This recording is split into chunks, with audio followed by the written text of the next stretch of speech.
Baik, terima kasih pendeta. Kita lanjut ke pertanyaan berikut dari Benaya dari Makassar. Selamat malam Hope Channel. Aku suka pelajaran dari Tajam. Aku mau tanya, apakah setan itu dapat mendengarkan kata hati atau doa seseorang? Terima kasih, Tuhan memberkati. Silakan pendeta. Terima kasih untuk pertanyaannya. Dan sering kita tanyakan, saya juga suka bertanya pertanyaan ini, apa dia dengar atau tidak? Ya. Seperti kita yang ada sekarang di Tajam, lagi acara, kira-kira didengarkan atau tidak? Ya. Alkitab mengatakan, waspadalah iblis itu seperti singa yang mengaum-aum, yang berusaha menelan setiap orang yang ditemukannya. Ya. Setan itu ada dan banyak ayat yang mengatakan bahwa ia itu adalah ada. Lalu kemudian dikatakan juga dalam Efesus pasal yang ke-6, peperangan kita adalah melawan roh-roh yang ada di udara. Jadi kalau kita berbicara, ia bisa mendengar.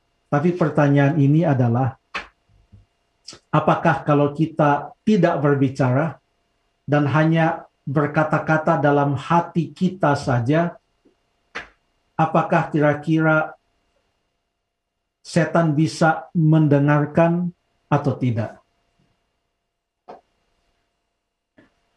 Gimana menjawabnya ya? Mungkin kita baca dulu lah. Mazmur pasal 139 ayat 1 sampai ayat yang ke-6. Silahkan Jeff atau Stephen. Mazmur 139 ayat 1 sampai ayat yang ke-6. Oke, kita berganti-gantian Jeffrey ya. 1 sampai 6. Ayat 1.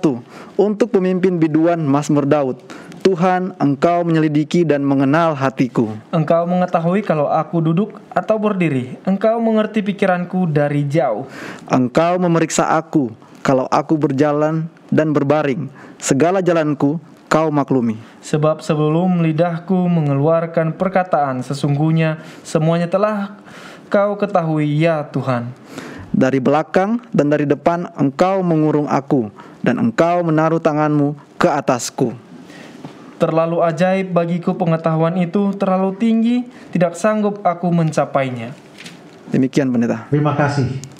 Dikatakan di dalam ayat yang ke-4, sebelum lidahku mengeluarkan perkataan, artinya masih dalam hati, belum terucap, sesungguhnya semuanya telah Kau ketahui ya Tuhan. Ayat 6 mengatakan, terlalu ajaib bagiku pengetahuan itu, terlalu tinggi, tidak sanggup aku mencapainya. Ini menggambarkan Allah yang Maha Tahu. Allah yang Maha Tahu. Dan hanya Allah saja yang Maha Tahu. Di dalam ayat yang ke-7 sampai ayat yang ke-12, dalam pasal yang sama, menggambarkan tentang Allah yang Maha Hadir. Lalu ayat 13 dan selanjutnya mengatakan tentang Allah yang Maha Kuasa. Hanya Dia yang memiliki semua karakteristik ini. Itulah sebabnya doa Daud di dalam Mazmur 139 boleh kita baca di dalam ayat yang ke-23 dan ayat yang ke-24. Selidikilah aku ya Allah, dan kenalah hatiku. Ujilah aku, dan kenalah pikiran-pikiranku.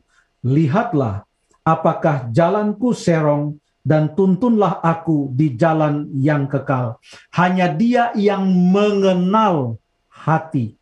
Hanya Dia yang mengetahui dengan persis dan bahkan bisa membaca pikiran dan kemudian hati kita. Ada banyak peristiwa yang menggambarkan akan hal ini. Contohnya di dalam satu perjalanan, murid-murid satu sama lain bertengkar siapakah yang paling besar. Waktu itu Yesus tidak dengar. Tetapi setelah tiba di rumah, Yesus tanya, tadi di jalan bicara apa? Tuhan Yesus tahu apa yang mereka bicara. Dan karakteristik Allah yang Maha Tahu ini tidak dapat disamai oleh makhluk apapun juga, termasuk oleh setan. Tapi sering hati ini bisa diduga oleh karena ia sangat ahli di dalam menganalisa gerak-gerik kita. Kita pun manusia. Contohnya, melihat orang sedang berdiri di bawah pohon mangga, kita nggak dengar dia ngomong apa-apa, tapi kita lihat, tiba-tiba dia sudah lihat ke atas, dia lihat kiri, dia lihat kanan, dia lihat ke atas, lihat ke belakang, kiri, kanan, kita sudah tahu, oh ini mau mencuri dia ini. Itu belum ngomong apa-apa, kita sudah bisa tebak apa yang mau dia, walaupun kita tidak bisa membaca apa sebenarnya yang ia katakan di dalam hatinya. Ya, kalau manusia punya keterampilan seperti itu untuk menebak, dan tebakannya itu sering betul, walaupun hanya bisa menebak situasi, tapi tidak bisa membaca persis apa yang hati seseorang sedang katakan kata per kata, apalagi roh-roh jahat yang mempunyai kuasa untuk menjatuhkan manusia, menggoda manusia. Ingat saja pada waktu Tuhan berkata kepada Adam dan Hawa, semua pohon yang ada di dalam taman ini boleh kamu makan buahnya dengan bebas, tetapi tentang pohon pengetahuan yang baik dan yang jahat ini, janganlah kamu makan buahnya, sebab pada hari kamu memakannya, pastilah kamu mati. Itu di dalam Kejadian 2 ayat 16 dan 17.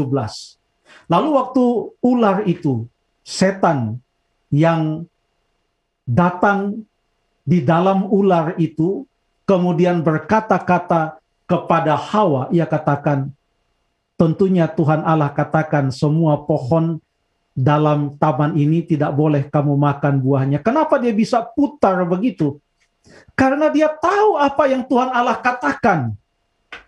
Di mana Tuhan Allah katakan kepada Adam dan Hawa itu bukanlah sesuatu yang ia katakan melalui keheningan, tetapi ia berucap kepada Adam dan Hawa. Makanya setan bisa memutarbalikan apa yang ia dengarkan. Lalu kemudian, apa yang bisa dibuat oleh setan menurut catatan Alkitab? Apakah setan bisa membaca hati Yudas? Kita ambil saja contoh Yudas. Apakah setan bisa membaca hati Yudas? Dia bisa membaca gerak-gerik Yudas dan menebak. Nampaknya orang ini mempunyai tujuan-tujuan yang lain dalam mengikut Yesus.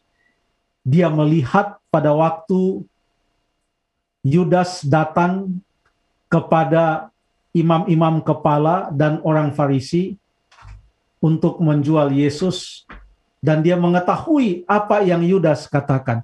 Yang bisa setan lakukan adalah untuk menegaskan kembali apa yang ia perhatikan seseorang itu sedang berusaha untuk lakukan, sekalipun ia tidak bisa membaca dengan tepat apa yang ada dalam hati atau yang dikatakan oleh kata hati seseorang. Apa yang setan bisa lakukan? Kita baca satu contoh. Kita buka Alkitab kita di dalam Yohanes pasal yang ke-13.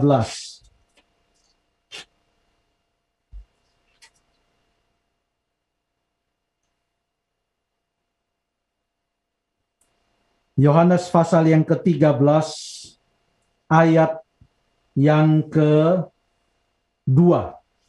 Ini terjadi di ruangan atas tepat pada malam, di mana tengah malam itu menjelang pagi Tuhan Yesus ditangkap, diadili. Sebelum ini terjadi, Yudas telah datang kepada imam-imam kepala untuk menjual Yesus. Lalu apa yang dilakukan? Yohanes 13 ayat yang ke-2. Coba Tolong dibaca Yohanes 13 ayat yang kedua. Stephen atau Jeff? Oke pendeta, ayat yang kedua.